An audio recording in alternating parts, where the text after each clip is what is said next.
Hi folks, Sid here from Border Archery.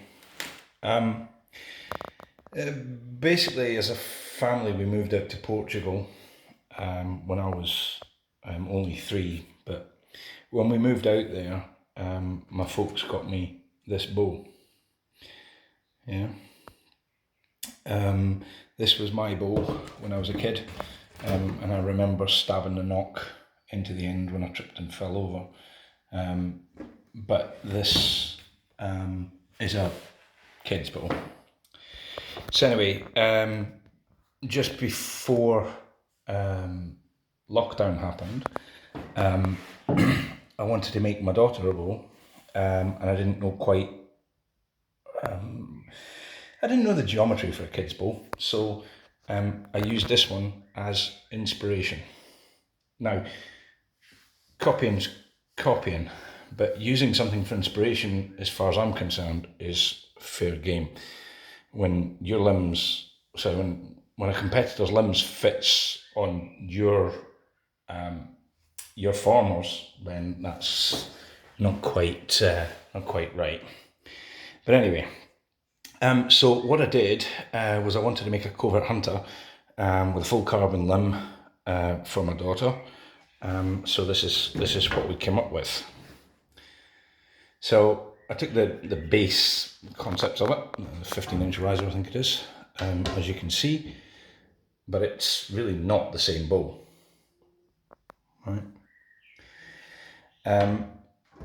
There was quite a few cheats done, quite a few shortcuts taken. For example, I used the CVX ILF former to make the limbs.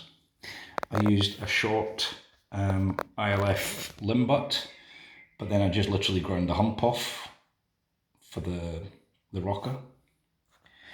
Yeah, and there's all sorts of fun going on in here, in that in behind here there's actually an ILF bush from a limb, because we've got M6 bolts in there as opposed to M8 that we normally use. And I also decided to get a bit fun with the name, and I called it Hex 0.5. So it's Cocobolo with Heritage Midnight Centre, Heritage Midnight limb butts with Cocobolo overlays, and as you can see, the recurve's not very big. So that's why it's a Hex 0.5. The question I think you're all going to be asking, so I'll do it. Why didn't you make a really big super recurve? Well, one of the main points about a super recurve is that it's actually designed for a certain draw length. So how do you design a kid's bow to a certain draw length when they grow like mushrooms and they grow pretty quick?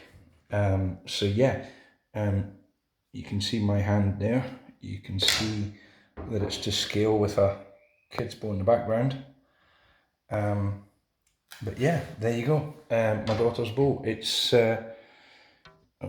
sorry, there you go.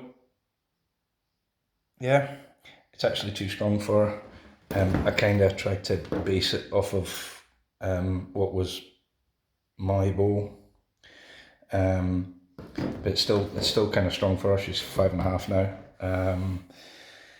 I do have another set of limbs for it, but they're slightly heavier and they're also a little bit longer. They're 48-inch. Yeah, I should have really made another set of limbs. But as you can see, they're tapered cores. It's a full spec bow. Now people say, why don't you make them for kids? Well, there's actually the same amount of work in that as there is a full size bow, so it's got the same cost. Yeah.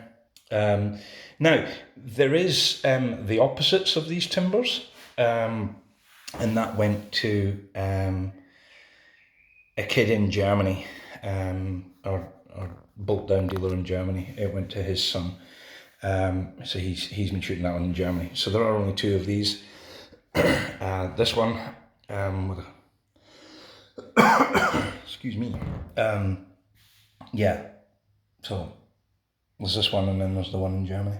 So I just thought I'd share it with you, let you see that there are, we have made kids bows.